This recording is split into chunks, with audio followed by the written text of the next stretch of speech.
Hello, आज हम बात करेंगे दृष्टि द विजन की टेस्ट सीरीज जो कि 67 बीपीएससी प्रीलिम्स के लिए इम्पोर्टेंट है। और इसका ये जो टेस्ट सीरीज है इसका पार्ट 2 है, मतलब सेकंड इसका टेस्ट सीरीज है। फर्स्ट जो इसका टेस्ट सीरीज था दृष्टि का, उसमें जो क्वेश्चन थे वो हिस्ट्री से रिलेटेड क्वेश्चन पूछे गए थे। और यह जो सेक्शन है टेस्ट सीरीज 2, इसमें जो क्वेश्चन है वो सब ज्योग्राफी सेक्शन से पूछे गए क्वेश्चन है। तो ज्योग्राफी सेक्शन से सबसे पहले हम ये देख लेते हैं कि टोटल जो बीपीएससी में इससे पहले क्वेश्चन आए हुए हैं उसकी संख्या कितनी थी, मतलब टोटल कितने क्वेश्चन हर साल पूछे गए हैं। तो आप देखना 60 से 62 जो बीपीएससी प्रीलिम्स हुआ था उसमें जो क्वेश्चन थे ज्योग्राफी से रिलेटेड बीपीएससी में वो 16 थी उसकी संख्या। और 63rd बीपीएससी में जो क्वेश्चन पूछे गए थे उसमें आपको 14 क्वेश्चन थे। और ऐसे ही 64th बीपीएससी में जो क्वेश्चन थे वह 10 थे। और 65th बीपीएससी में जो क्वेश्चन थे वह उसकी संख्या जो थी वह थी 13 थी। और ऐसे ही 66 बीपीएससी में जो क्वेश्चन थे वह थे टोटल 10 क्वेश्चन। तो ऐसे हम यह प्रिडिक्ट कर सकते हैं कि 67 बीपीएससी में जो क्वेश्चन होंगे वह 10 से 20 क्वेश्चन भी हो सकते हैं, 10 से 15 क्वेश्चन भी पूछे जा सकते हैं। तो इसलिए यह सेक्शन इंपॉर्टेंट हो जाएगा। और साथ ही यह जो टेस्ट सीरीज है दृष्टि द विजन की जो टेस्ट सीरीज है इसका जो सेक्शन पार्ट 2 है, यह मतलब इसके जो भी टेस्ट सीरीज होंगे दृष्टि की वो हमारे बिहार सीडीपी जो कि अभी फरवरी में होने वाला था, बट अब अप्रैल जैसे बीपीएससी ऐसा प्रेडिक्शन किया गया है कि पहले बीपीएससी का पेपर होगा, उसके 1 वीक बाद अप्रैल में ही सीडीपीओ का बिहार सीडीपीओ का पेपर होगा। तो ये उसके लिए भी इम्पोर्टेंट है। और साथ ही यह बिहार एसआई मेंस का जो पेपर होगा उसके लिए भी यह टेस्ट सीरीज इम्पोर्टेंट है। तो चलिए सबसे पहले हम अपना आज का जो क्वेश्चन फर्स्ट है इसे देख लेते हैं कि दक्षिण पूर्व एशिया में एकमात्र भू आबाद देश है, मतलब लैंडलॉक कंट्री है।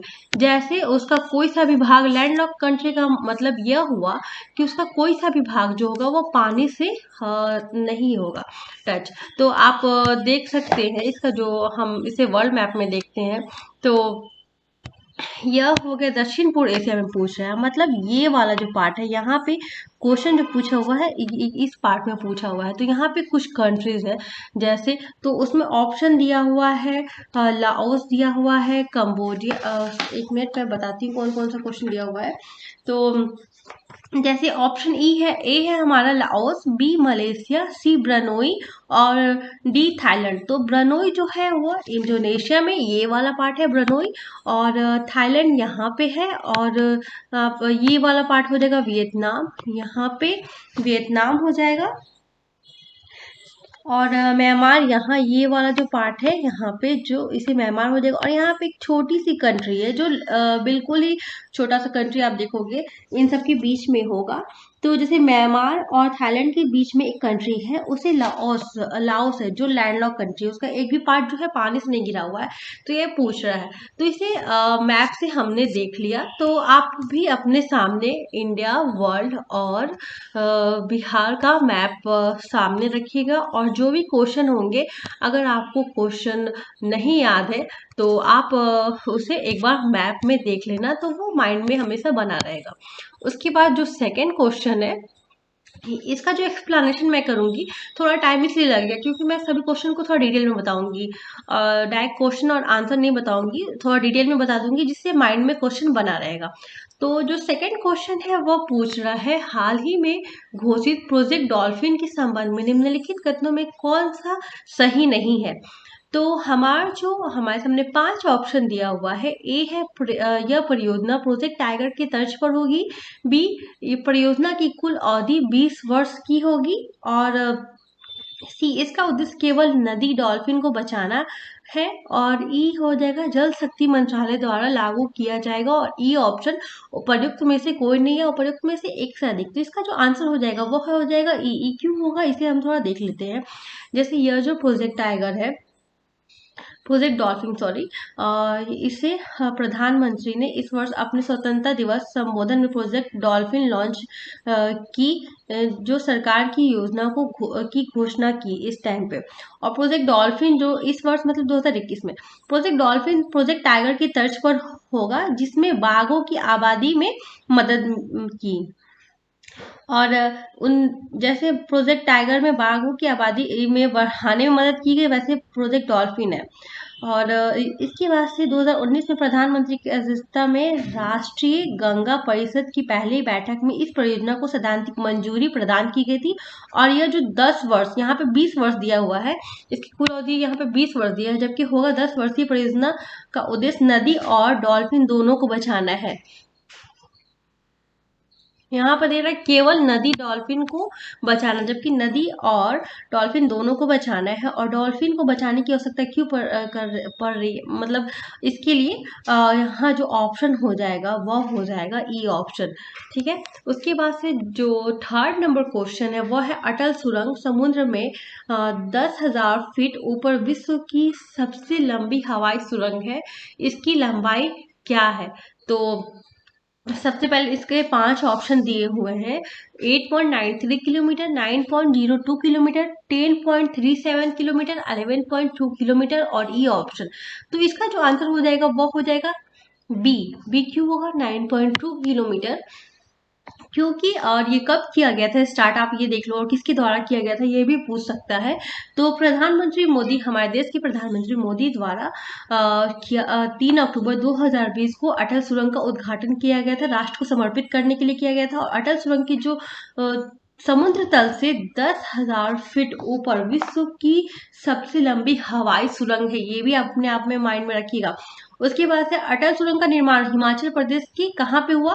तो लेह मनाल राजमार्ग पर हिमालय की पूर्वी पंजाल पर्वत श्रेणी रोहतांग दर्रे के समीप सीमा सड़क संगठन द्वारा किया गया। उसके बाद से फोर्थ नंबर जो क्वेश्चन है, निम्नलिखित में कौन सी विश्व की सबसे गहरी झील है? तो हमारे सामने 5 ऑप्शन है। ए है वो स्तोक, तंगानिका, कैस्पियन सागर और डी बैकाल। तो और ई ऑप्शन तो हमारा हो जाएगा बैकाल झील, जो है सबसे गहरी है। साथ में ये गहरी के साथ साथ आपसे भी ये भी पूछ ले कहाँ पे अवस्थित है, तो साइबेरिया और रूस।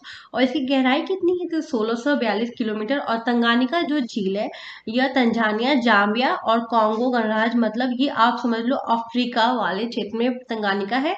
कैस्पियन सागर ईरान तथा रूस जो एशिया है वहां पे है तंगानिका।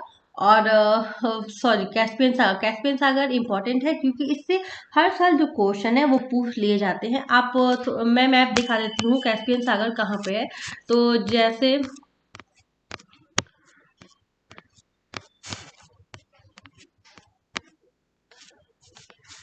ये जो वर्ल्ड का मैप है, तो यहाँ वाली जो क्षेत्र है, ये जो पार्ट है ये हो जाएगा कैस्पियन सी। और कैस्पियन सी से रिलेटेड आपसे ये भी क्वेश्चन पूछ लेगा, इसके आसपास में कौन सी सी हैं और इसके लैंड ऑफ कंट्री में इससे मतलब कौन कौन सी कंट्री इसके चारों तरफ है। तो आप इस सभी को याद रखिएगा, ईरान रूस वगैरह, तो इसे आप याद रखिए। जैसे कजाकिस्तान हो गया, मतलब ऐसी ही सभी कंट्री है, तो आप इसे याद रखिएगा। और वो सुख जो है वो अंटार्कटिका में है। उसके बाद जो नेक्स्ट क्वेश्चन है हमारा 5 नंबर, उसे देख लेते हैं।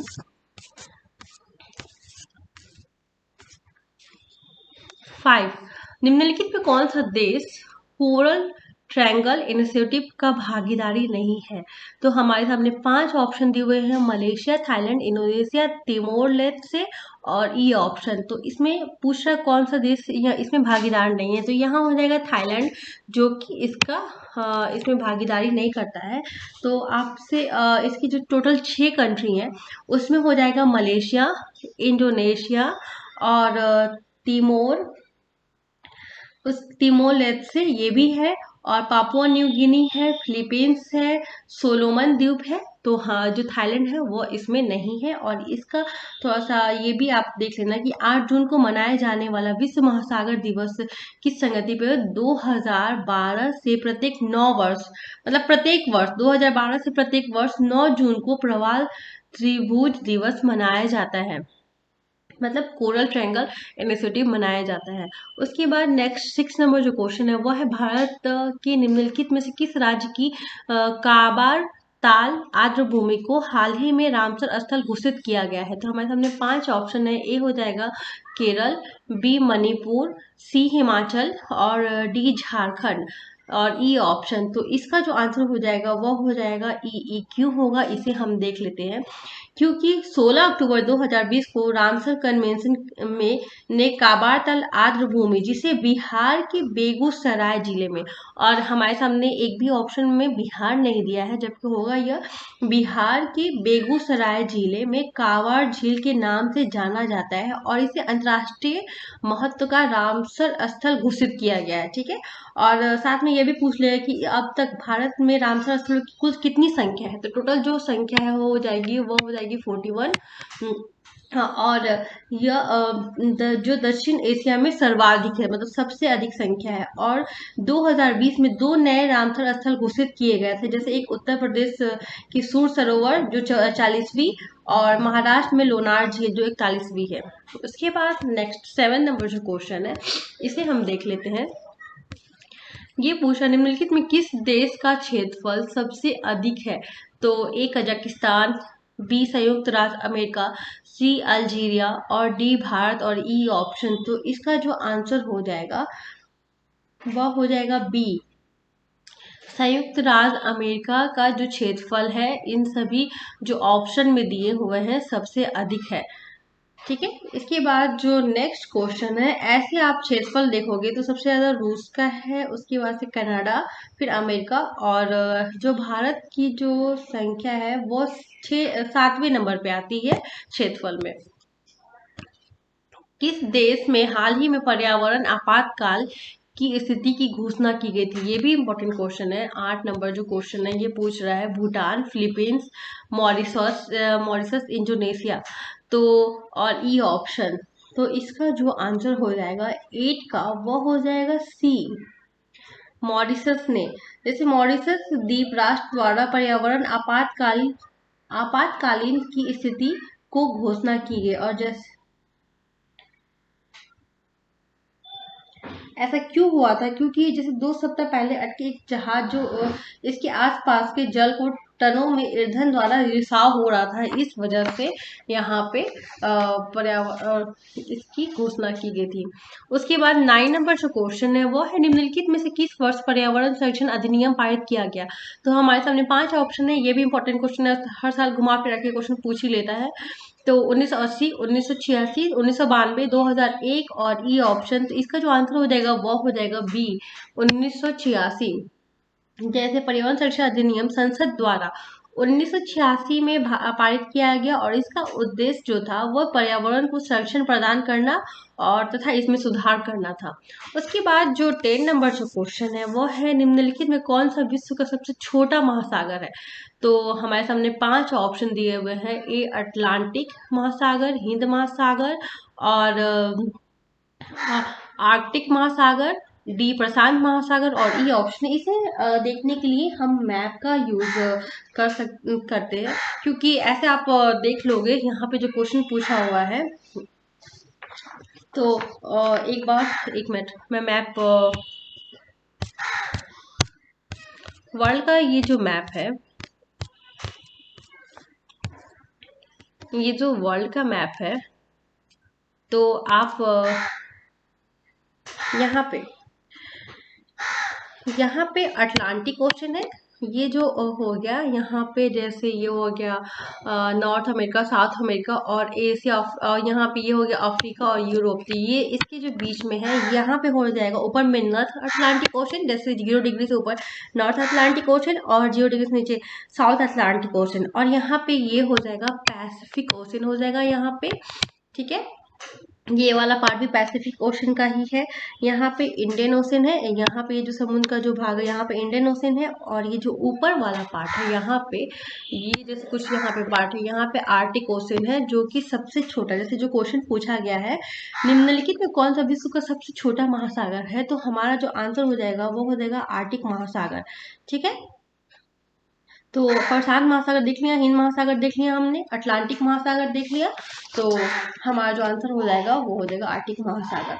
उसके बाद जो नेक्स्ट क्वेश्चन है इसे हम देख लेते हैं, 11 नंबर क्वेश्चन। निम्नलिखित में किस स्थान पर भारत का पहला केंद्रीय पुलिस विश्वविद्यालय स्थापित किया जाएगा? ग्रेटर नोएडा, बी फरीदाबाद, सी गया और डी इंदौर और ई ऑप्शन। तो इसका जो आंसर हो जाएगा वो हो जाएगा ए ग्रेटर नोएडा। ग्रेटर नोएडा में भारत का पहला केंद्रीय पुलिस विश्वविद्यालय ग्रेटर नोएडा उत्तर प्रदेश में यमुना एक्सप्रेसवे के पास स्थापित किया जाएगा। ठीक है, यहाँ पे। उसके बाद 12 नंबर जो क्वेश्चन है, संयुक्त राष्ट्र पर्यावरण कार्यक्रम का मुख्यालय कहाँ अवस्थित है? तो नैरोबी, न्यूयॉर्क, जेनेवा, गुरुग्राम और ई ऑप्शन। तो इसका जो आंसर हो जाएगा वह हो जाएगा ए नैरोबी में। ठीक है, नैरोबी कहाँ है? तो यूएनईपी का मुख्यालय नैरोबी जो कि केन्या में है। आप ये याद रखना, ये केन्या में है और ये अपने प्रभागों केन्या जो कि अफ्रीका में है। उसके बाद नेक्स्ट 30 नंबर जो क्वेश्चन है, विश्व एशिया की सबसे बड़ी नदी है। एशिया की सबसे बड़ी नदी पूछ रहा है, तो हमारे सामने 5 ऑप्शन दिया हुआ है, पीली, सी सिंधु, बी लीना और डी यांगजी। जो कि आप अगर मैप में देखोगे तो चाइना का जो मैप है, चाइना का जो मैप है जो कि जैसे मान लो ये मैं एक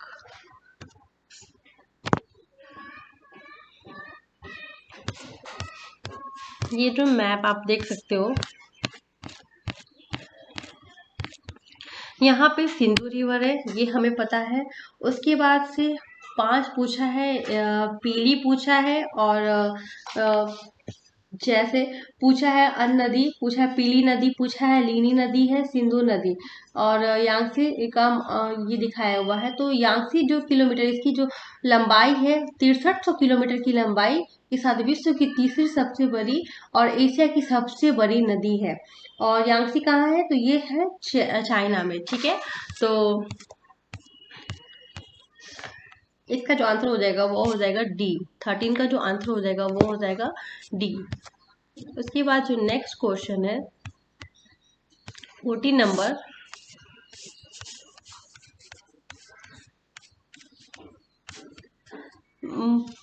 मुहिदीन बिन हाजी मोहम्मद यासीन को हाल ही में किस देश के प्रधानमंत्री के रूप में नियुक्त किया गया है? इराक, अजरबैजान, सी मलेशिया और डी इंडोनेशिया और ई ऑप्शन। तो इसका जो आंसर हो जाएगा 14। इसका ई ऑप्शन में दिया हुआ है कि ऊपर में कोई नहीं है, ऊपर में एक से अधिक, तो इसका जो आंसर हो जाएगा वो हो जाएगा सी मलेशिया।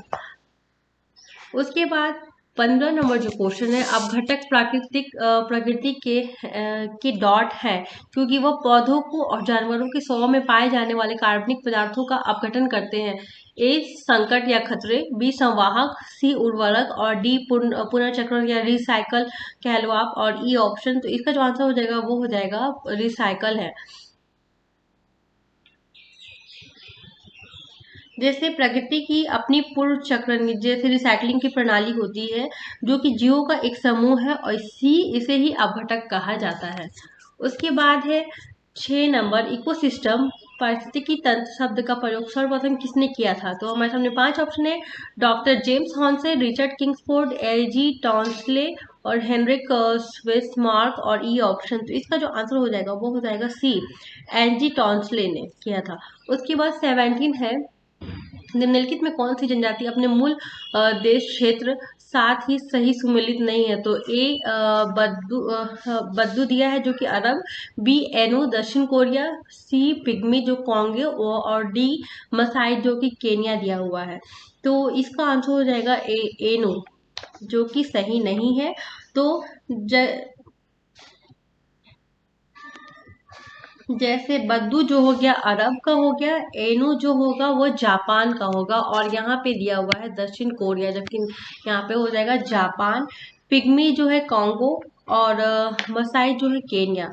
ठीक है, 18 नंबर, की स्टोन प्रजाति के विषय में निम्नलिखित कथनों में से कौन सा सही नहीं है। ये ऐसे जीव हैं जो एक संपूर्ण पारिस्थितिकी तंत्र को परिभाषित करने में मदद करते हैं। बी, जानवरों और पौधों से लेकर बैक्टीरिया और कवक तक कोई भी जीव को स्टोन प्रजाति हो सकता है। और ई,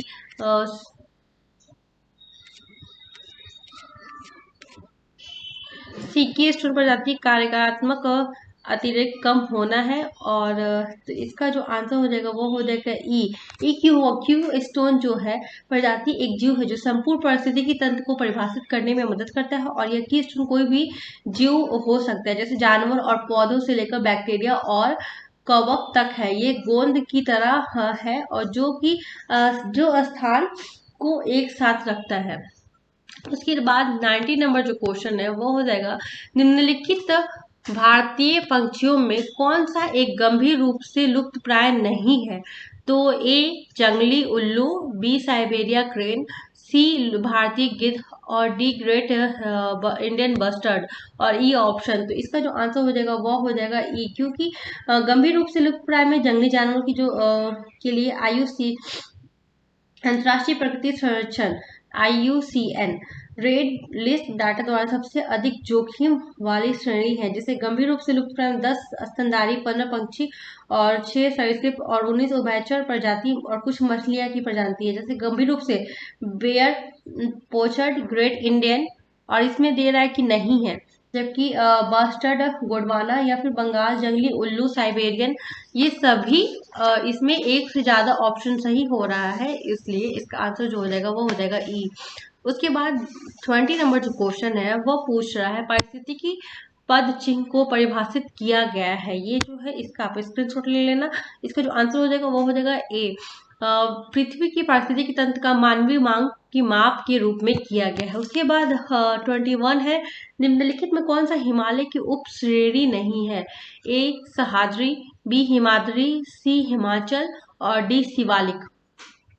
तो इसका जो आंसर हो जाएगा वो हो जाएगा ए, सह्याद्री। ऐसा क्यों हुआ? क्योंकि हिमालय के अंतर्गत बड़े पैमाने पर क्षेत्रीय विविधता पाई गई, जैसे वहां पे कुछ उच्चावच जैसे संरेखण, भू आकृतिक, जैसे महान या आंतरिक हिमालय, और मध्य अवस्था में सह्याद्री पश्चिमी घाट का हिस्सा है।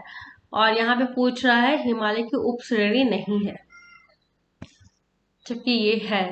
और निम्नलिखित में कौन सा पारिस्थितिकी अनुक्रम की प्रवस्था या प्रवस्थाएं हैं। तो यहाँ पे 5 ऑप्शन दिए हुए हैं। ए, आस्थापन, बी, वनस्पति रहित, और स्पर्धा स्थिरीकरण।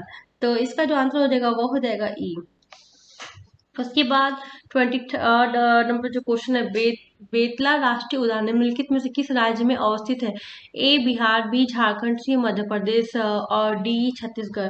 तो इसका जो आंसर हो जाएगा वो हो जाएगा बी, झारखंड। बेतला राष्ट्रीय उद्यान झारखंड राज्य में है। झारखंड राज्य की लातूर जिले कहाँ होगा? तो झारखंड राज्य की लातूर जिले में छोटा नागपुर पठार में स्थित है। उसके बाद 24 नंबर जो क्वेश्चन है, निम्नलिखित में से कौन सा गैस ग्लोबल वार्मिंग के लिए उत्तरदायी नहीं है। तो हमारे सामने 5 ऑप्शन दिए, CO2, O3, ACH4, AD, AR, organ, और ई ऑप्शन। तो इसका जो आंसर हो जाएगा वो हो जाएगा डी, ऑर्गन, क्योंकि इसके अलावा ऑर्गन जो है ग्रीन हाउस गैस नहीं है, ये ग्लोबल वार्मिंग के लिए उत्तरदायी, इसलिए ये ग्लोबल वार्मिंग के लिए उत्तरदायी नहीं है। तो ग्रीन हाउस गैस कौन कौन से हैं? तो CO2, मीथेन हो गया, N2O हो गया, O3 हो गया, CFC हो गया, ये सब ग्रीन हाउस गैस हो गया। उसके बाद निम्नलिखित में कौन सी नदी अपने उद्गम स्रोत के साथ सुमेलित नहीं है। तो 25 नंबर,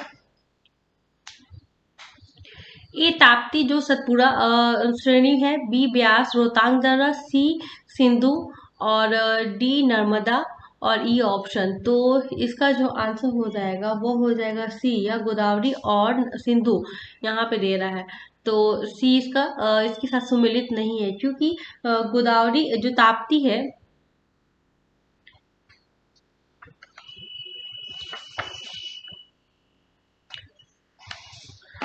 सिंधु यह एशिया की सबसे बड़ी लंबी नदियों में से एक है, जिसकी लंबाई 3200 किलोमीटर है और ये मानसरोवर झील के निकट है। सबसे पहले इंडिया के मैप में ताप्ती, ब्यास, सिंधु, नर्मदा को देख लेते हैं, तो इससे आपका क्लियर हो जाएगा कंसेप्ट। जैसे जो सिंधु रिवर है वो हो जाएगी, यह सिंधु रिवर है, ठीक है। और उसके बाद से नर्मदा रिवर, आपको यहाँ पे पश्चिम की ओर बहने वाली नर्मदा और ताप्ती हो जाएगी, जो सतपुरा रेंज इन दोनों के बीच में है। और उसके बाद से और एक क्वेश्चन क्या था इसमें पूछा गया था आपसे, ब्यास रिवर पूछा गया था, जो कि सिंधु की सहायक नदी है, रोहतांग दर्रे के पास में है। और ताप्ती पूछा गया था, तो ताप्ती ये और नर्मदा, ठीक है।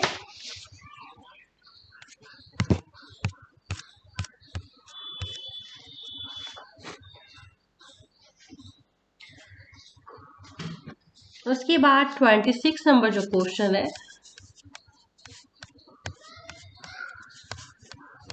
वो हो जाएगा, ग्रीन हाउस प्रभाव के लिए मुख्य रूप से उत्तरदायी गैस कौन कौन सी है? तो nitrous oxide, methane, carbon dioxide और कार्बन मोनोऑक्साइड।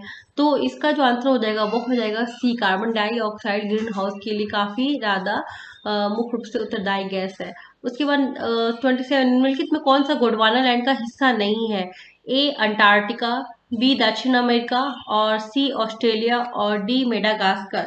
तो सबसे पहले गोंडवाना लैंड क्या है? तो सबसे पहले हमारा जो अर्थ था वो बिल्कुल ऐसे यहाँ पे जो ऐसे था, तो ये इसे पैंजिया कहते थे, और जो पानी वाला जो पार्ट था उसे पैंथाल्सा कहते हैं। उसके बाद पैंजिया जो है दो पार्ट में टूटा, तो ऊपर में लाओस और ये नीचे वाला जो पार्ट है वो गोंडवाना लैंड, और बीच में 33 सागर।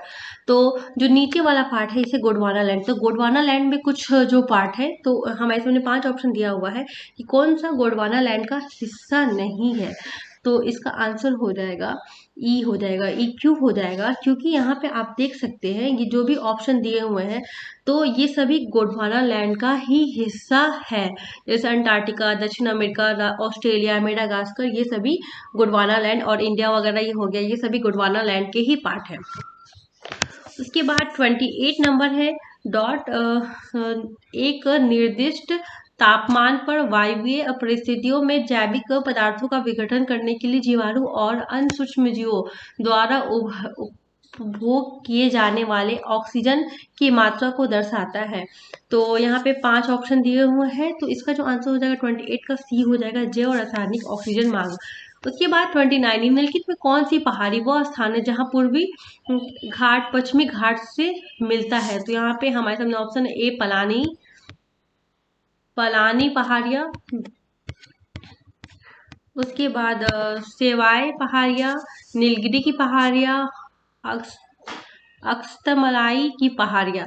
तो इसका जो आंसर हो जाएगा वह हो जाएगा सी, नीलगिरी की पहाड़ियां। उसके बाद निम्नलिखित में से कौन सा विश्व का सबसे बड़ा पारिस्थितिकी तंत्र है?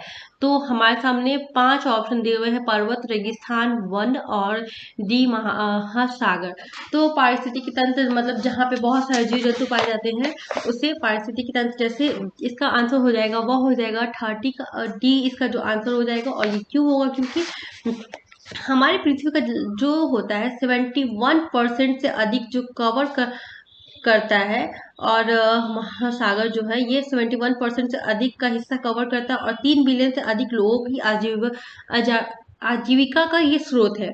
और विश्व महासागर हमारे ग्रह का सबसे बड़ा मौजूद पारिस्थितिकी तंत्र है, और इसे महासागर को हमारे मुख्य फेफड़े के रूप में भी जाना जाता है। ग्रह के मुख्य फेफड़े के रूप में भी महासागर को जाना जाता है, ठीक है। उसके बाद 31 नंबर क्वेश्चन को देख लेते हैं, पंपास के घास का मैदान कहाँ पाया जाता है? तो इसका आंसर हो जाएगा ए कनाडा, बी भारत में, और सी दक्षिण अफ्रीका में, और डी अर्जेंटीना, और ई ऑप्शन। तो इसका जो आंसर हो जाएगा वो हो जाएगा अर्जेंटीना में पंपास के घास का मैदान पाया जाता है। निम्नलिखित में से कौन सा स्थानीय संरक्षण का उदाहरण नहीं है? जंतुदान, बीज बैंक, जैवमंडल या अभ्यारण्य। तो इसका जो आंसर हो जाएगा वो हो जाएगा ई। क्यों हुआ? क्योंकि जैव विविधता का संरक्षण जैव विविधता का संरक्षण औसत परिस्थिति की विविधता का संरक्षण है। जैसे इसकी कुछ संरक्षण के दो तरीके हो गया, जैसे इन सिटू और आउट सिटू। इन सिटू और एक्स सिटू। मतलब इन सिटू जैसा एक हम पादप और जीव का संरक्षण उनके प्राकृतिक पर्यावरण के कारण स्व स्थानों या इन सीटू के रूप में जाना जाता है। और एक सीटू जैसे हो गया, हम कहीं और पे ऐसा व्यवस्था कर दे जिससे जो जीव जंतु है वो अपने उनको अपने अकॉर्डिंग वहाँ पे पर्यावरण वगैरह सब कुछ उन्हें वहाँ पे मिले, तो उसे एक सीटू कहते हैं। तो जैसे जैव विविधता, वहाँ पे जैव विविधता जितनी टाइप की हो वहाँ पे वो हम आर्टिफिशियल रूप से कर दे, तो वहाँ हो जाएगा एक्स सीटू। और इस लिस्ट का जो आंसर हो जाएगा वो हो जाएगा ई। 33 का जो आंसर है वह है स्वतः जुताई के लिए जाने जाने वाली मृदा कौन सी है। ए काली मृदा, बी वन मृदा, और सी पिटमय मृदा, और डी कछारी मृदा। तो इसका जो आंसर हो जाएगा वो हो जाएगा ए, क्योंकि काली मिट्टी अक्सर रेगुड़ के रूप में मतलब संदर्भित, जैसे इसको काली कपास के रूप में भी बहुत अधिक ये लोकप्रिय है। और क्योंकि कपास उन क्षेत्रों में सबसे आम पारंपरिक फसल है जहाँ पे काली मिट्टी पाई जाती है। क्वेश्चन जो है ये है, भूमध्य रेखा कितने देशों से होकर गुजरती है। तो हमारे सामने 5 ऑप्शन दिया हुआ है, जिसमें है ए 12, बी 13, और बी 13, सी 14, और डी 15, और ई ऑप्शन उपर्युक्त में से कोई नहीं है, उपर्युक्त में से एक से अधिक। तो ये जो क्वेश्चन है इसे देखने के लिए हम मैप का यूज करेंगे, और इसका जो आंसर हो जाएगा वो 13 देश हो जाएगा। तो सबसे पहले हम देखते हैं मैप। जैसे भूमध्य रेखा पूछ रहा है वहां पे, तो भूमध्य रेखा क्या भूमध्य रेखा किसे कहते हैं। तो हमारे सामने ये वर्ल्ड का मैप है। तो आप देख सकते हैं ये जो 0 डिग्री पे जो ये जो लाइन है यहाँ पे, इसे भूमध्य रेखा कहते हैं। और ये ऊपर में यहाँ पे जो 0 डिग्री पे ये जो लाइन है, ये यहाँ पे ये जो 0 डिग्री पे जो लाइन है इसे भूमध्य रेखा कहते हैं। और इसकी ठीक ऊपर में यहाँ पे कर्क रेखा, और ये जो इसके नीचे में है ये जो लाइन है इसे इसे हम मकर रेखा कहते हैं। ठीक है, तो ये टोटल इस पे कौन कौन सी कंट्री होकर गुजर रही है, क्रॉस कर रही है, आप देख सकते हैं यहाँ पे साउथ अमेरिका का कुछ पार्ट है, उसके बाद अफ्रीका कुछ पार्ट है, और यह फिर एशिया वाले पार्ट में यहाँ पे इंडोनेशिया, और ये फिर पैसिफिक ओशन का है। तो इसमें टोटल जो कंट्रीज है वो टोटल 13 कंट्रीज है। और कौन कौन सी कंट्रीज है ये आप याद रखना, अक्सर ये भी पूछ लेता है। तो पहला जो हो जाएगा इक्वाडोर, फिर कोलंबिया जो कि दक्षिण अमेरिका में है, और ब्राजील, ये वाला हो गया ब्राजील। ठीक है, और उसके बाद से मालदीव, सॉरी गैबन, कॉन्गो, गणराज्य, युगांडा, केनिया, सोमालिया। और तो यह जो गैबन यहाँ पे हो जाएगा, Gabon, Kenya, Uganda, Tanzania Africa में, कॉन्गो गणराज्य, ये सब हो गए। उसके बाद से मालदीव और इंडोनेशिया एशिया का हो गया पार्ट। किरबाती जो कि पैसिफिक ओशन में है, नॉर्थ पैसिफिक ओशन में, यहाँ पे किरबाती है। आप यहाँ पे एक आइसलैंड है जो कि किरबाती हो जाएगा। और साउथ टोम प्रिंसिप शामिल है, जो कि साउथ टोम आप देखोगे तो यहाँ पे इस मैप को आप जूम करोगे तो यहाँ पे आपको एक आइसलैंड दिखेगा, यहाँ पे अफ्रीका की बिल्कुल ही यहाँ पे। तो यहाँ पे हो जाएगा साउथ टोम प्रिंसिप शामिल है। ऐसे हमने जो भूमध्य रेखा से टोटल कितनी कंट्रीज थी उन सभी कंट्रीज को देखा। उसके बाद से हम नेक्स्ट क्वेश्चन को देखते हैं, 35 नंबर क्वेश्चन को हम देखते हैं। तो हमारा जो 35 क्वेश्चन है वह है कि ट्रांस ह्यूमन शब्द का क्या अर्थ है। तो ट्रांस ह्यूमन शब्द का जो अर्थ है, यहाँ पे 5 ऑप्शन दिए हुए हैं। पहला है ए आदिवासी लोगों का पलायन, बी पंछियों का मौसमी प्रवास, और सी लोगों के साथ पशुधन का मौसमी पलायन, और डी नौकरी के लिए मानव पलायन, और ई उपर्युक्त में से कोई नहीं है, उपर्युक्त में से एक से अधिक। तो इसका जो आंसर हो जाएगा 35, इसका जो आंसर हो जाएगा वो हो जाएगा सी। सी क्यों क्यों इसका आंसर सी होगा, क्योंकि ट्रांसह्यूमंस नियत ग्रीष्म या फिर शीत ग्रीष्म मतलब फिक्स समर या फिर विंटर के मध्य में अपने पशुओं के साथ लोगों के मौसमी पलायन को कहते हैं। उसके बाद से पर्वतीय क्षेत्रों में इसका तात्पर्य गर्मियों में उच्च चारागाहों और सर्दियों की निचली घाटियों के बीच आवागमन से है। ठीक है, तो इसलिए इसका आंसर हो जाएगा सी, लोगों के साथ पशुधन का मौसमी पलायन। उसके बाद नेक्स्ट क्वेश्चन है 36 नंबर, इसे हम देख लेते हैं। तो 36 नंबर क्वेश्चन है, बिहार में कुल कितने राष्ट्रीय उद्यान है? तो यहाँ हमारे सामने 5 ऑप्शन है। ए है 2, बी 3, सी 4, डी 5 और ई ऑप्शन। तो इसका आंसर हो जाएगा ई इसलिए होगा क्योंकि बिहार में सिर्फ एक ही राष्ट्रीय उद्यान है, जो कि वाल्मीकि राष्ट्रीय उद्यान और पश्चिमी चंपारण में है। तो आप बिहार का मैप देखना तो आपको दिखेगा वहां पे। उसके बाद से नेक्स्ट क्वेश्चन, और ये भी आपसे पूछ लेगा इससे रिलेटेड कि जैसे टोटल वाल्मीकि वन्यजीव अभयारण्य का राष्ट्रीय उद्यान देश का 18वां टाइगर रिजर्व है और इस उद्यान से 2 नदियां गुजरती है। तो कौन कौन सी नदियां गुजरती है? तो गंडक और मसाग इससे क्रॉस करती है। उसके बाद 37 नंबर जो क्वेश्चन है वो है, मेघालय पठार मुख्य प्रायद्वीपीय पठार से अलग होता है। तो मेघालय पठार मुख्य प्रायद्वीपीय पठार से कैसे अलग होता है? ए मालवा के पठार के द्वारा, बी मालदा भ्रंश द्वारा, सी केंद्रीय उच्च भूमि द्वारा और डी पलक्कड़ दर्रे द्वारा और ई ऑप्शन। तो इसका जो आंसर हो जाएगा वो हो जाएगा बी मालदा भ्रंश द्वारा। जैसे आप इसको मैप से देखना तो आपको दिखेगा भारत का प्रायद्वीपीय पठार राजमहल पहाड़ियों से आगे उत्तर पूर्व तक फैला हुआ है, जो मेघालय या शिलोंग के पठार के रूप में पहचाने जाने वाले आयताकार ब्लॉक का निर्माण करता है। और इसी पठार को गारा राजमहल या मालदा भ्रंश द्वारा भी प्रायद्वीपीय पठार से अलग किया जाता है, इसलिए इसका आंसर हो जाएगा बी मालदा भ्रंश द्वारा। उसके बाद 38 नंबर है, निम्नलिखित में से किस परिघटना के साथ बिग बैंग थ्योरी संबंधित है? ए कृष्ण विकर्ण का निर्माण, नाभिकीय संलयन, ब्रह्मांड की उत्पत्ति और डी पर्वत श्रृंखला का निर्माण और ई ऑप्शन। तो इसका जो आंसर हो जाएगा वो हो जाएगा सी, ब्रह्मांड की उत्पत्ति के द्वारा बिग बैंग थ्योरी इससे रिलेटेड है, क्योंकि यह ब्रह्मांड का निर्माण कैसे हुआ ये बताता है। और ये किसके द्वारा हुआ? तो पहले जॉर्ज लैमेत्रे द्वारा प्रतिपादित किया था, फिर वर्ष 1967 द्वारा वेगनर ने इस सिद्धांत की व्याख्या प्रदान की थी हमें। तो इसका आंसर हो जाएगा सी। उसके बाद 39 नंबर, निम्नलिखित में से कौन सी पर्वत वायुमंडल की सबसे ऊपरी पर्वत है? तो समताप मंडल, हमारे सामने जो ऑप्शन है, ए समताप, बी बहिर्मंडल, सी क्षोभ मंडल और डी बैहमंडल और ई ऑप्शन।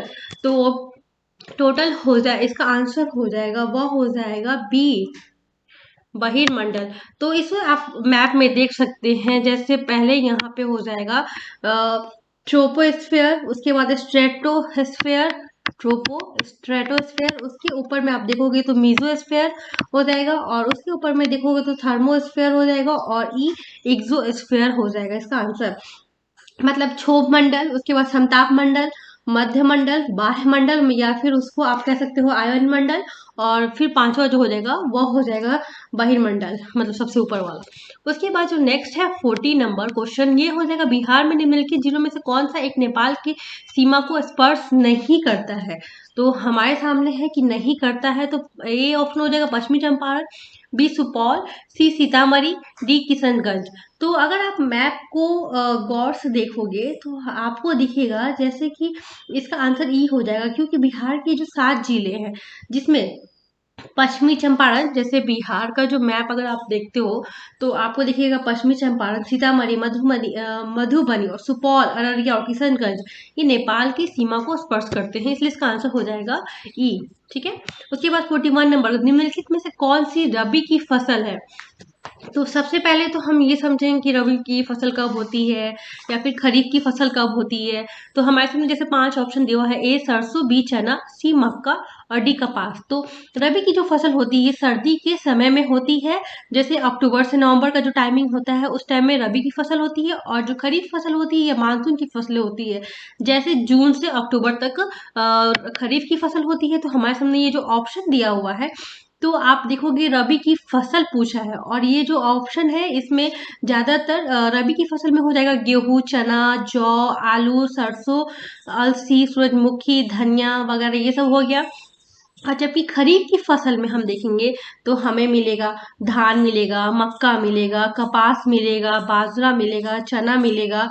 ये सभी जो आंसर में दिए हुए हैं, ये सभी खरीफ फसल के एग्जाम्पल दिए हुए हैं, इसलिए इसका आंसर जो हो जाएगा वो हो जाएगा ई नंबर। ठीक है, उसके बाद से जो नेक्स्ट क्वेश्चन है,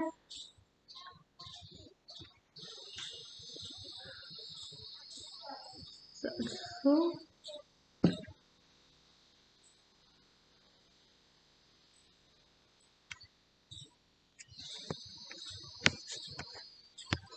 की 42 रिंग ऑफ फायर कहाँ स्थित है?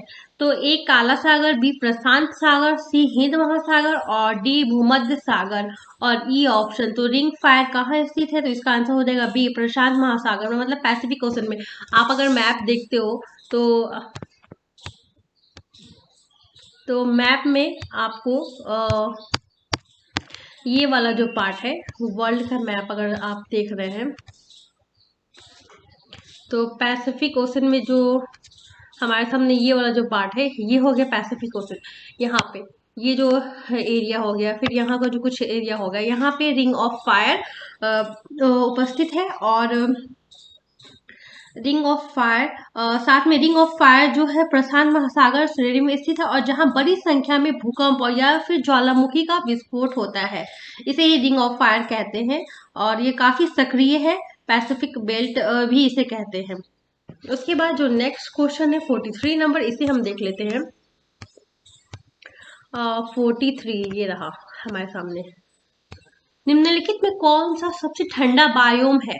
ए टुंड्रा, बी घास के मैदान, सी टैगा और डी समशीतोष्ण वर्षावन या फिर ई ऑप्शन। तो इसका जो आंसर हो जाएगा वह हो जाएगा ए टुंड्रा, क्योंकि टुंड्रा जो है सबसे ठंडा बायोम है। यहाँ वर्षा भी कम मात्रा में होती है, और जिसके चलते टुंड्रा रेगिस्तान के समान माना जाता है। और टुंड्रा आर्टिक के ठीक नीचे के क्षेत्रों को पाया जाता है। जैसे कि आप वर्ल्ड का मैप देखना तो वहां देखिएगा उत्तरी अमेरिका, यूरोप, एशिया और साइबेरिया तक का ये फैला हुआ है। और अलास्का और कनाडा तक का लगभग आधा भाग हिस्सा टुंड्रा बायोम में ही स्थित है। उसके बाद जो नेक्स्ट क्वेश्चन है वो है 44। भौगोलिक दृष्टि से बिहार को कितने भागों में बांटा गया है? तो हमारे सामने 5 ऑप्शन है, 1, 2, 3, 4 या फिर ई उपयुक्त में से कोई नहीं। तो इसका जो आंसर हो जाएगा वह हो जाएगा 3 भाग में बांटा गया है। जैसे एक हो जाएगा शिवालिक रेंज हो जाएगा, फिर या फिर बिहार प्लेन जैसे उसका मैदानी वाले भाग को कहेंगे, या फिर साउदर्न प्लेट्यू रीजन जैसे उसका जो दक्षिणी मैदान वाला जो पार्ट हो जाएगा उसे कहेंगे। ठीक है, दक्षिणी पठार वाला क्षेत्र हो जाएगा। तो ये 3 हो जाएगा। उसके बाद फिर नेक्स्ट है 45 नंबर। निम्नलिखित में से किस भारतीय राज्य में सबसे अधिक कोयला का भंडार है? ए झारखंड, बी पश्चिम बंगाल, सी ओडिशा, डी छत्तीसगढ़ और फिर ई ऑप्शन। तो इसका जो आंसर हो जाएगा वह हो जाएगा ए झारखंड में सबसे ज्यादा कोयला का जो भंडार पाए जाते हैं, और कोयले का भंडार का लगभग 83.15 बिलियन टन यहाँ पे पाया जाता है। उसके बाद नेक्स्ट है 46 नंबर जो क्वेश्चन है। निम्नलिखित जलधाराओं में कौन सी ठंडी जलधारा है? तो हमारे सामने है कैलिफोर्निया जलधारा, लेब्राडोर जलधारा या फिर बेगुएला जलधारा, क्यूरेटिया जलधारा और ई ऑप्शन। तो अगर आप मैप देखते हो तो आपको दिखेगा, जैसे इसका आंसर हो जाएगा वो हो जाएगा ई, क्योंकि महासागरीय जलधाराएं नदी की प्रवाह के समान होती हैं। जैसे महासागरीय जल एक राशि प्रवाह, महासागरीय जल क्षैतिज या ऊर्ध्वाधर होती हैं, और महासागरीय जलधाराएं जो होती हैं क्षैतिज समय, जैसे ज्वार भाटा। फिर यहाँ पे हो जाएगा ठंडी जलधाराएं उच्च अक्षांशों से निम्नलिखित में होती हैं। तो जैसे यहाँ पे ये जो जलधाराएं हैं क्षेत्रों की वहां का तापमान कम कर देती हैं, और उदाहरण के लिए जैसे हम्बोल्ट, पेरियोड धारा, कुरिल, आयो, सॉरी, इसका जो आंसर हो जाएगा वो हो जाएगा ई।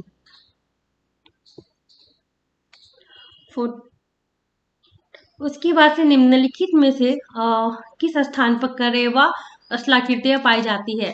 तो हमारे सामने 5 ऑप्शन है, पूर्वी घाट, कश्मीर हिमालय, मालवा का पठार, डी नीलगिरी पहाड़िया और ई ऑप्शन। तो इसका जो आंसर हो जाएगा वो हो जाएगा कश्मीर हिमालय। और ये इंपॉर्टेंट क्वेश्चन है, क्योंकि लगभग 3-4 साल का जो आप प्रीवियस ईयर देखोगे तो इससे रिलेटेड क्वेश्चन आपको दिख जाएंगे। कश्मीर हिमालय जो करेवा के लिए प्रसिद्ध है, जहाँ पे जाफरान या केसर आप कह सकते हैं कि खेती के लिए उपयोगी होती है, या केसर की एक स्थानीय किस्म है। ठीक है, जैसे ये केसर का एक टाइप का किस्म है, और ये भी केसर भी पूछ लिया जाता है। इस टाइम में करेवा पूछा गया है, कभी केसर पूछ लेगा। जैसे करेवा सपाट चोटी वाली टीले हैं जो चारों दिशाओं से कश्मीर घाटी की को घेरे हुए हैं, और यहाँ पे जो होता है स्तनधारियों के अवशेष और कोयलों का पीठ के द्वारा ये पाया जाता है। जैसे करेवा जो हो गया वो कश्मीर घाटी और जम्मू डिवीजन का भद्रवाह घाटी में विस्तृत झीलों वाला क्षेत्र है। उसके बाद जो नेक्स्ट क्वेश्चन है 48, सॉरी, बरौनी रिफाइनरी बिहार के निम्नलिखित में से किस जिले में स्थित है? तो इसका आंसर हो जाएगा बेगूसराय। बरौनी ऑयल रिफाइनरी बिहार के बेगूसराय जिले में स्थित है। ये थोड़ा सा यहाँ पे ब्लर पिक था, जैसे यहाँ पे बी है Begusarai, C Katihar, D Saran, E option, तो यहाँ इसका आंसर हो जाएगा बेगूसराय। उसके बाद 49 जो इसका आंसर है वो हो जाएगा प्राकृतिक पर्यावरण। एक प्रकार प्राकृतिक पर्यावरण का प्रकार जिसमें जीवों को एक विशेष प्रजाति निवास करती है उसे क्या कहा जाता है? तो इसका जो आंसर हो जाएगा वो हो जाएगा आवास। ये भी क्वेश्चन पूछा था। विश्व का सबसे बड़ा द्वीप कौन सा है? सुमात्रा, ग्रेट ब्रिटेन, ग्रीनलैंड या फिर मेडागास्कर? तो आप इसे मैप में देखना, इसका आंसर हो जाएगा सी ग्रीनलैंड। भारत भारत में कुल कितने प्रमुख बंदरगाहों की संख्या है? तो ए 10, बी 11, सी 12, डी 13 और ई ऑप्शन। तो इसका जो आंसर हो जाएगा वो हो जाएगा डी 13। टोटल 13 बंदरगाह है, जिसमें 12 सरकार द्वारा नियंत्रित है और एक चेन्नई के एनोर बंदरगाह निगमित है। ठीक है, उसके बाद 52 नंबर जो क्वेश्चन है, निम्नलिखित में से कौन सा इथोपिया के साथ सीमा का साझा नहीं करता है? तो हो गया युगांडा, इरिट्रिया, सोमालिया और दक्षिण सूडान, और या फिर ई ऑप्शन। तो इसका जो आंसर हो जाएगा वो हो जाएगा ए, क्योंकि केनिया तंजानिया युगांडा आप देखोगे वहां से नील नदी निकलती है। और ये पूछ रहा है इथियोपिया के साथ, तो इथियोपिया के जस्ट नीचे में साउथ सूडान है, फिर केनिया है, और केनिया के जस्ट नीचे जस्ट पास में आप नीचे में देखोगे तो युगांडा है। जैसे उसके पश्चिम में देखोगे तो युगांडा है, और साउथ सूडान हो गया, और फिर यहाँ हमारा एक और ऑप्शन है इरिट्रिया। ठीक है, उसके बाद जो नेक्स्ट क्वेश्चन है, निम्नलिखित में से कौन सा अंतर्राष्ट्रीय प्रोटोकॉल समझौता अभिसरण किगाली समझौता द्वारा संशोधित किए गए हैं? तो इसका जो आंसर हो जाएगा वो हो जाएगा बी, मॉन्ट्रियल प्रोटोकॉल द्वारा। 28वीं बैठक जो कि ओजोन परत को प्रभावित करने वाले पदार्थों को चिन्हित करते हैं, जिससे किगाली या रवांडा में एक ऐतिहासिक वैश्विक जलवायु समझौता हुआ है। उसके बाद से जो नेक्स्ट है 54 क्वेश्चन, वह है हाल ही में समाचारों में रहा नीस स्थल है। तो इसका आंसर हो जाएगा एक मिनट में इसे थोड़ा सा जूम करके देख लेती हूँ, क्योंकि ये जो पिक है वो थोड़ा सा ब्लर है। नीस, तो नीस फ्रांस का 7वां सर्वाधिक आबादी वाला शहर है, और ये आल्प्स मैरिटाइम विभाग की राजधानी है। उसके बाद इसलिए इसका जो आंसर हो जाएगा वो हो जाएगा डी, फ्रांस में। उसके बाद 55 नंबर है, निम्नलिखित में से कौन सा बांध अपने स्थान के साथ सम्मिलित नहीं है? तो यहाँ पे दे रहा है उकाई बांध, उसके बाद से हीराकुंड जो कि पंजाब दिखा रहा है, बगलिहार बांध हिमाचल प्रदेश, और डी पंचेत झारखंड। तो इसका आंसर हो जाएगा ई, क्योंकि उकाई जो है वो गुजरात में है, जो ताप्ती नदी पे है उकाई बांध, ये गुजरात हो जाएगा। और उसके बाद से हीराकुंड जो कि उड़ीसा में है, यहाँ पे पंजाब है। मतलब 2 आंसर गलत हो गए, जो कि महानदी पे हीराकुंड बांध है। ये इंपॉर्टेंट क्वेश्चन है, इससे भी पूछ लेता है। उसके बाद से बगलिहार बांध जो है वो जम्मू कश्मीर में चेनाब नदी पे है, और यहाँ पे हिमाचल प्रदेश दिया हुआ है। उसके बाद पचेत बांध जो है वो झारखंड का है। तो एक ही सही है, और इसमें पूछ रहा है कौन सा सुमेलित नहीं है। तो यहाँ पे 3 आंसर हमारे गलत हो जाते हैं, 3 नहीं है इसलिए 1 से अधिक हो जाएगा, इसलिए इसका आंसर हो जाएगा ई, ई ऑप्शन। उसके बाद से जो नेक्स्ट है वो है 56, निम्नलिखित में देशों में कौन विश्व की स्वर्ण का सबसे बड़ा उत्पादक है? ए ऑस्ट्रेलिया, बी चीन, सी रूस, डी भारत और ई ऑप्शन। तो इसलिए इसका आंसर हो जाएगा बी चीन, जो स्वर्ण का सबसे बड़ा उत्पादक है। और 2019 में विश्व में स्वर्ण का सबसे बड़ा उत्पादक था चीन। कुल वैश्विक उत्पादन में 11% की हिस्सेदारी ये रखता है। उसके बाद 57 नंबर जो क्वेश्चन है, वन जीव संरक्षण अधिनियम किस वर्ष पारित किया गया था? तो 1970, 1971, 1972, 1973 और ई ऑप्शन। तो इसका जो आंसर हो जाएगा वो हो जाएगा सी 1972। तो उसके बाद नेक्स्ट, क्षेत्रफल की दृष्टि से भारत का विश्व में निम्नलिखित में से कौन सा स्थान है? क्षेत्रफल की दृष्टि से पूछ रहा है, भारत का कौन सा स्थान है? तो इसका आंसर जो हो जाएगा वह हो जाएगा ई आंसर है, क्योंकि क्षेत्रफल की दृष्टि से भारत विश्व का 7वां सबसे बड़ा देश है और इस ऑप्शन में 7 नहीं दिया हुआ है, इसलिए इसका आंसर जो हो जाएगा वो हो जाएगा ई हो जाएगा। उसके बाद 59 नंबर, निम्नलिखित में से कौन सी एक पश्चिम की ओर बहने वाली नदी है?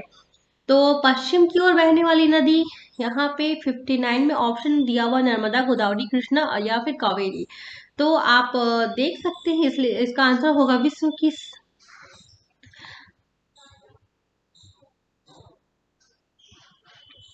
जैसे अरब सागर में बहने वाली प्रायद्वीपीय भारत की पश्चिम की ओर बहने वाली नदियां, ये नदियां विंध्य और सतपुड़ा पर्वत के समांतर बहती हैं और डेल्टा नहीं बनाती है, परंतु कठोर चट्टान और दरार वाली घाटियों के कारण ज्वाला उत्पन्न करती है। नर्मदा और ताप्ती पश्चिम की ओर बहने वाली नदियां हैं और इसमें नर्मदा ये आंसर हो जाएगा। इसका नर्मदा आप देख सकते हैं मैप में, ये जो बिहार इंडिया का जो मैप है यहाँ पे, तो यहाँ पे 2 नदियां हैं जो पश्चिम की ओर अरब सागर में गिरती हैं, बाकी सभी जो है बे ऑफ बंगाल में आकर गिरती हैं। ठीक है, तो 2 ही नदियां हैं, नर्मदा और ताप्ती, और आप देख सकते हैं सतपुड़ा रेंज इसके बीच में है। तो इसके बाद से जो नेक्स्ट क्वेश्चन है 60 नंबर, इसे हम देखते हैं।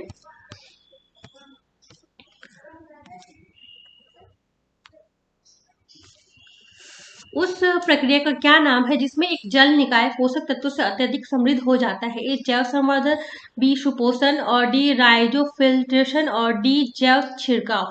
तो इसका आंसर हो जाएगा बी सुपोषण। ठीक है, उसके बाद नेक्स्ट 61, महानदी और अलकनंदा नदियां मिलती हैं, कहाँ मिलती हैं? तो हमारे सामने 5 है। ए नंद प्रयाग में, ये भी आप याद रखना, जो 2 नदी कहाँ मिलती है इससे भी रिलेटेड एक क्वेश्चन पूछ ही लेता है। तो इसका हो जाएगा नंद प्रयाग में, विष्णु प्रयाग में, रुद्र प्रयाग में या देव प्रयाग में या फिर ये ऑप्शन। तो इसका जो आंसर हो जाएगा वह हो जाएगा सी, रुद्र प्रयाग में महानंदा और अलकनंदा नदियां आकर मिलती हैं। और रुद्र प्रयाग 5 प्रयागों में से एक है। और 5 प्रयाग कौन सा है? विष्णु प्रयाग, नंद प्रयाग, कर्ण प्रयाग, रुद्र प्रयाग और देव प्रयाग। ठीक है, उसके बाद 62, भारत के निम्नलिखित में से किस राज्य में नाथुला दर्रा स्थित है? तो ये भी इंपॉर्टेंट क्वेश्चन है। ए उत्तराखंड, बी हिमाचल प्रदेश, सी सिक्किम, डी अरुणाचल प्रदेश और ई उपर्युक्त में से कोई नहीं या एक से अधिक। तो यह जो हो जाएगा, इसका नाथुला दर्रा सिक्किम में स्थित है, एक पहाड़ी दर्रा। सिक्किम आप देख लो कहाँ पे है, जैसे ये यहाँ पे, ये जो ये यहाँ पे सिक्किम हो जाएगा, यहाँ पे नाथुला दर्रा है। और उसके जैसे जैसे कि यह जो है भारत चीन सीमा पर एक महत्वपूर्ण दर्रा है के नाते ऐतिहासिक नाथुला दर्रा प्राचीन रेशम मार्ग या सिल्क मार्ग का एक छोटा सा हिस्सा है, पहले प्राचीन का। ठीक है, और ये भारत और चीन के मध्य एक व्यापार कड़ी का कार्य करता है। ठीक है, उसके बाद जो नेक्स्ट क्वेश्चन है 63, यह है बिहार में निम्नलिखित में से किस जिले में सर्वाधिक वर्षा होती है? तो हमारे सामने 5 ऑप्शन है, ये भी पूछ लेता अक्सर, किशनगंज, औरंगाबाद, अरवल, मधुबनी या फिर ई ऑप्शन। तो इसका आंसर हो जाएगा ए, किशनगंज में सबसे ज्यादा वर्षा होती है। और क्यों? उत्तर दक्षिण पश्चिम मानसून के सभी महीनों और मौसम के दौरान अन्य जिलों में घटते क्रम से अधिक वर्षा बिहार के पूर्वोत्तर के 3 जिलों जैसे किशनगंज हो गया, अररिया हो गया या फिर पूर्णिया, और उत्तर पश्चिम के एक जिला जैसे पश्चिमी चंपारण में होता है। ठीक है, सर्वाधिक वर्षा। नेक्स्ट, निम्नलिखित में से कौन सा एक अल्पकालिक नदी है? तो माही, बी दूध गंगा, सी वर्धा और डी लूनी और ई ऑप्शन। तो इसका आंसर हो जाएगा लूनी, जो कि राजस्थान में है। एक अल्पकालिक नदी है जो केवल तभी बहती है जब वर्षा हो या बर्फ पिघल रही हो। बाकी पूरे वर्ष ये सूखी नदी होती है जिसमें जल नहीं होता। अल्पकालिक नदियों में और जलवायु परिवर्तन हेतु जिम्मेदार पर्यावरण होती है। और भारत में अल्पकालिक नदी का प्रमुख उदाहरण लूनी नदी है जो अरावली की पश्चिम की और राजस्थान में की सबसे बड़ी नदी है। तो आप राजस्थान के मैप में इस नदी को देखिएगा। उसके बाद से 65 नंबर जो क्वेश्चन है इसका क्या क्वेश्चन है, निम्नलिखित में से किसे भारत में हरित क्रांति के जनक के रूप में जाना जाता है। तो इसका आंसर हो जाएगा बी, एम एस स्वामीनाथन। ये भी पूछता है तो ये भी इंपॉर्टेंट है। उसके बाद 66 क्वेश्चन जो है यह है, निम्नलिखित में से कौन सा वो कारक नहीं है जो किसी क्षेत्र की जलवायु को नियंत्रित करता है। तो हमारे सामने 5 ऑप्शन है, वनस्पति प्रकार, अक्षांश, औसत वर्षा, समुद्र से निकटता या फिर ई ऑप्शन। तो इसका जो आंसर हो जाएगा वो हो जाएगा औसत वर्षा। उसके बाद 67 नंबर, निम्नलिखित में से किस देश या राज्य की सीमा बिहार से नहीं लगती है। तो हमारे सामने जैसे आपको पता है कि नेपाल का लगता है, पश्चिम बंगाल, तो इसका आंसर जो हो जाएगा वो हो जाएगा ई। और ऑप्शन दिया हुआ है छत्तीसगढ़, नेपाल, उड़ीसा और पश्चिम बंगाल। तो बिहार से जो नेपाल से भी लगता है, पश्चिम बंगाल, उत्तर प्रदेश, दक्षिण, झारखंड और पूर्व में पश्चिम से घिरा हुआ क्षेत्र है, इसलिए इसका आंसर हो जाएगा ई। ठीक है। उसके बाद 68, भारत किस राज्य में उत्तर पूर्वी मानसून की सर्वाधिक वर्षा होती है। भारत किस राज्य में पूछ रहा है, तो इसका आंसर हो जाएगा सी, तमिलनाडु में। उसके बाद 69, मानव विकास की अवधारणा प्रस्तुत की गई थी, किसके द्वारा प्रस्तुत की गई थी। तो ये 5 ऑप्शन है और इसका जो आंसर हो जाएगा वो हो जाएगा डी, डॉक्टर महबूब उल हक द्वारा। उसके बाद 70 क्वेश्चन, जो कि बिहार में पाई जाने वाली बलथर मृदा के विषय में निम्नलिखित में से कौन सा तथ्य सही है। तो ये जो इसके ऑप्शन है आप स्क्रीनशॉट ले लीजिएगा और इसका जो आंसर हो जाएगा वो हो जाएगा ई। क्यों होगा, क्योंकि दे रहा है बलथर मृदा कैमूर की पठार से लेकर राजमहल की पहाड़ियों तक 5 से 15 किलोमीटर तक संकरी पट्टी में है। और बलथर मृदा में संबंध उपयुक्त जानकारी के अलावा प्रश्न में दिए गए सभी तथ्य सही है। मतलब इसका जो भी तथ्य दिया हुआ है ई के अलावा सभी सही है, इसलिए इसका आंसर ई हो जाएगा। तो ये जो टेस्ट सीरीज 2 है इसके 70 क्वेश्चन को हमने डिस्कस करा, बाकी 150 क्वेश्चन टोटल है। तो जो बाकी के क्वेश्चन है उसे हम नेक्स्ट वीडियो सेकंड पार्ट में लाएंगे। और ऐसा मैं इसलिए कर रही हूँ क्योंकि इस का ड्यूरेशन काफ़ी ज़्यादा हो गया और आपको बोर फील ना हो, और मैं डिटेल के साथ मैप वगैरह रिलेट कर रही हूँ और इस वजह से मैं इसको 2 पार्ट में लाऊंगी ताकि डिटेल से सभी क्वेश्चन को डिटेल से देखेंगे। तो इसलिए अगर आप सभी को मेरा यह वीडियो पसंद आता है तो आप प्लीज़ लाइक, शेयर और सब्सक्राइब ज़रूर करें और अपने दोस्तों के साथ इसे अधिक से अधिक शेयर करें। और उसके बाद से जो भी आपको डाउट होगा उसे कमेंट सेक्शन में कीजिएगा। उसके बाद हम मिलते हैं नेक्स्ट वीडियो में। तो थैंक यू फॉर वॉचिंग।